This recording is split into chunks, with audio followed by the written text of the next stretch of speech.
नमस्कार भक्तों, आज आप सुनने जा रहे हैं मार्गशीर्ष पूर्णिमा व्रत की वह दिव्य कथा जिसे करने से जीवन के अभाव दूर होते हैं, मन को शांति मिलती है और परिवार में सुख, समृद्धि और सौभाग्य का वास होता है।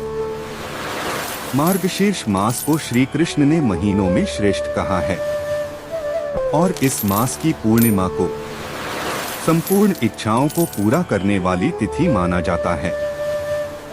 इस पावन कथा को सुनते समय मन शांत रखें, सांसों को स्थिर करें और भगवान श्रीहरि तथा माता लक्ष्मी का स्मरण करें। बहुत समय पहले एक नगर में धनंजय नाम का एक धर्मप्रिय, ईमानदार और मेहनती व्यक्ति रहता था। उसका स्वभाव सरल था, मन में भक्ति थी, लेकिन जीवन में स्थिरता नहीं थी। हर दिन वह परिश्रम करता, लेकिन धन टिकता नहीं था, व्यापार चलता नहीं था और परिवार के खर्चे बढ़ते ही जाते थे। धीरे धीरे चिंताएं उसके जीवन पर भारी पड़ने लगी। कितनी ही कोशिशें की, लेकिन सुख का मार्ग नहीं मिला। एक दिन वह बहुत दुखी होकर नदी किनारे बैठा था।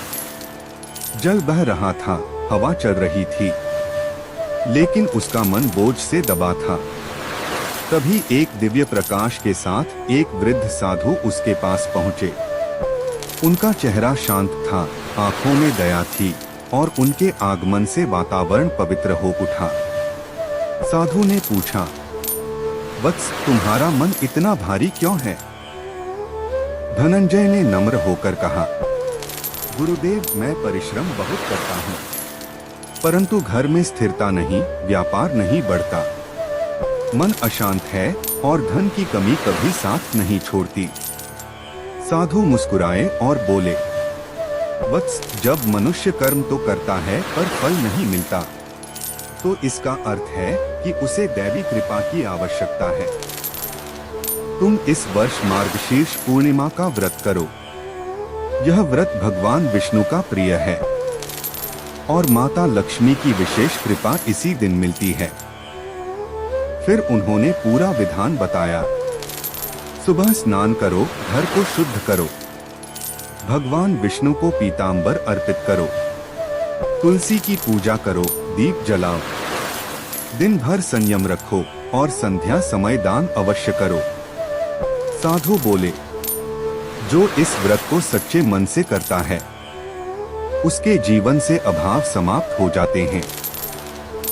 धनंजय ने उसी क्षण संकल्प ले लिया। समय बीतता गया और मार्गशीर्ष मास आया। फिर वह पावन तिथि, पूर्णिमा का शुभ दिन। सूर्योदय के साथ धनंजय ने स्नान किया, पूरे घर को स्वच्छ किया, आंगन में दीप प्रज्वलित किया और भगवान विष्णु को पीतांबर वस्त्र पहनाए। उसने माता लक्ष्मी का आवाहन किया, तुलसी पर जल चढ़ाया और पूरे दिन भक्ति में लीन रहा। उसके मन में पहली बार शांति उतर रही थी, मानो वर्षों का बोझ हल्का हो गया हो।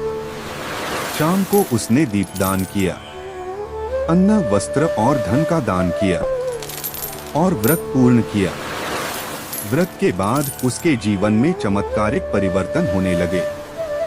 जहां व्यापार ठप था, वहां अब लाभ होने लगा।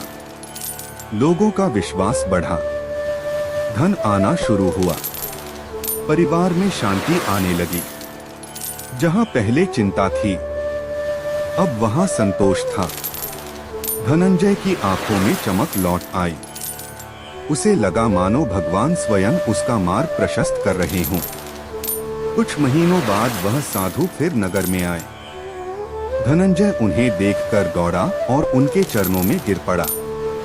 उसने भावुक होकर कहा, गुरुदेव, आपके बताए व्रत ने मेरा जीवन बदल दिया।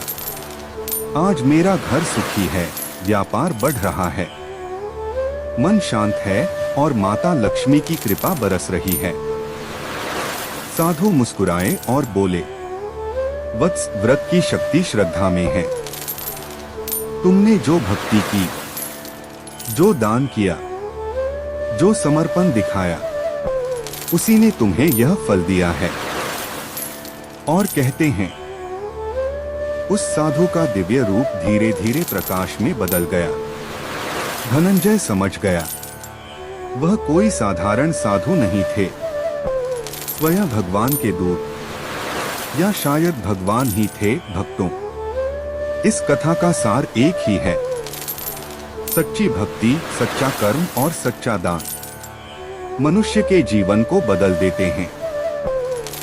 मार्गशीर्ष पूर्णिमा व्रत केवल धन नहीं देता, यह मन के अंधकार को मिटाता है, जीवन में नई ऊर्जा लाता है और घर में सौभाग्य का द्वार खोल देता है। जो व्यक्ति इस दिन दीपदान करता है, वह अपने जीवन में प्रकाश के मार्ग को बुलाता है। जो दान करता है, वह अपनी परेशानियों को हल्का करता है। जो भक्ति करता है, वह भगवान को अपने निकट लाता है। हे भगवान श्री हरि, हे माता लक्ष्मी, जो यह कथा सुन रहे हैं, उन्हें कृपा, शांति और समृद्धि प्रदान करो। उनके घर में सौभाग्य हो, उनके जीवन में स्थिरता हो और उनके मन में सदैव भक्ति का प्रकाश बना रहे। जय श्री हरि, जय लक्ष्मी माता। शुभ मार्गशीर्ष पूर्णिमा। हे भगवान श्री हरि, हे माता लक्ष्मी, जो यह कथा सुन रहे हैं, उन्हें कृपा, शांति और समृद्धि प्रदान करो। उनके घर में सौभाग्य हो, उनके जीवन में स्थिरता हो और उनके मन में सदैव भक्ति का प्रकाश बना रहे। जय श्री हरि, जय लक्ष्मी माता। शुभ मार्गशीर्ष पूर्णिमा।